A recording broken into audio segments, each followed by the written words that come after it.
আসসালামু আলাইকুম এভরিওয়ান। চলেন আজকে আপনাদের সাথে একটা হ্যালো কিটি থিমের কেক ডেকোরেশন করি।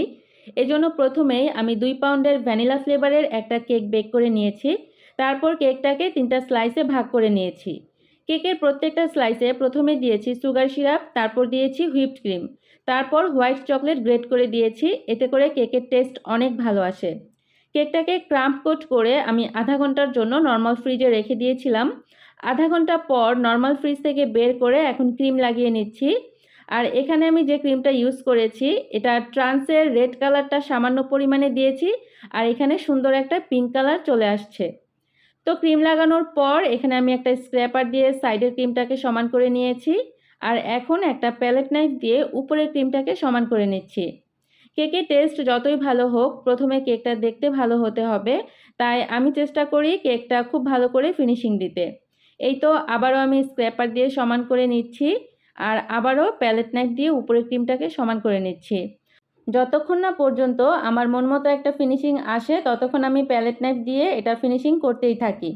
এবার কেকের বোর্ডে যে ক্রিমগুলো লেগে থাকে এখানে একটা প্যালেট নাইফের গায়ে একটা পাতলা সুতি কাপড় পেঁচিয়ে আমি আস্তে আস্তে করে কেক বোর্ডটাকে ঘুরিয়ে এই ক্রিমটাকে ক্লিন করে নেই, আর এতে করে বোর্ডটা খুব সুন্দরভাবেই ক্লিন হয়ে যায়। এরপর একটা ছোট স্টার নজেল দিয়ে কেকের নিচের বর্ডারের এই ডিজাইনটা করে নিচ্ছি। এখানেও আমি ট্রান্সের রেড কালারটাই ব্যবহার করেছি, তবে একটু বেশি নিয়েছি যাতে করে এটা দেখতে ভালো লাগে। কেকটা একটু হালকা আর বর্ডারটা একটু ডিপ থাকবে। এই তো নিচের বর্ডারটা দেয়া হয়ে গেছে। এখানে একটা পেপারের মধ্যে আমি হ্যালো কিটির এই ডিজাইনটা আগে থেকেই করে রেখেছিলাম, কারণ যদি আমি কেকের উপর সরাসরি এই ডিজাইনটা করতে যেতাম তাহলে কেকের এই ফিনিশিংটা নষ্ট হয়ে যেতে পারত। তাই আমি আগে থেকেই পেপারে এই ডিজাইনটা করে নিয়েছি, আর এই পেপারটা দিয়েই এখন একটা ছাপ দিয়ে নিয়েছি যাতে করে কেকের ফিনিশিংটা কোনোভাবেই নষ্ট না হয়। এরপর সেই একই নজেল দিয়ে আমি কেকের এই উপরের বর্ডারে সেম ডিজাইনটাই করে নিচ্ছি। আর রেফারেন্স পিকচার এরকমই ছিল, আমি শেষে আপনাদেরকে দেখিয়ে দিব। তারপর সাইডের এই ডিজাইনটাও আমি ভরাট করে নিচ্ছি যে খালি জায়গাটা ছিল। আচ্ছা, এই কেকটা অর্ডার করেছিল একটা আপু।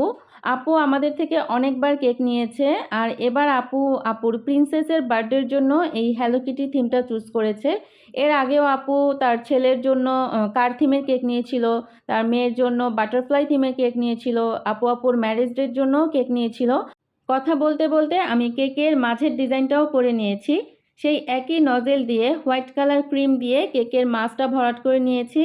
তারপর এখানে আমি ব্লুবেলের চকলেটটা মেল্ট করে নিয়েছিলাম, আর এটা কোনো চকলেট গানাশ ছিল না, এটা ডিরেক্ট আমি চকলেটটাকেই মেল্ট করে নিয়েছিলাম। তারপর এই যে হ্যালো কিটির যে সাইডের বর্ডারগুলো সেগুলো দিয়ে নিচ্ছিলাম, কারণ এগুলো ছাড়া হ্যালো কিটির যেই লুকটা সেটা বোঝা যাচ্ছিল না আসলে। তো এখানে 2টা চোখ দিয়ে নিচ্ছিলাম, এটাও র চকলেটই ছিল। আর এই যে হ্যালো কিটির সাইডের যে 3টা করে দাগ থাকে সেটাও দিয়ে নিচ্ছিলাম, এটাকে আসলে কি বলবো আমি জানি না। তো ফাইনালি আমার কেকটা কমপ্লিট হয়ে গেছে, আর কেকটা কেমন হয়েছে অবশ্যই কমেন্ট করে জানাবেন। আর আপনারা এরকম সুন্দর সুন্দর কেক অর্ডার করতে চাইলে অবশ্যই আমার পেজে নক করবেন। এই তো সবশেষে আমার পেজের লোগোটাও লাগিয়ে নিচ্ছিলাম। আলহামদুলিল্লাহ, এই কেকের রিভিউ খুব ভালো ছিল। আজকের মতো এখানেই বিদায় নিচ্ছি। সবাই ভালো থাকবেন। আল্লাহ হাফেজ।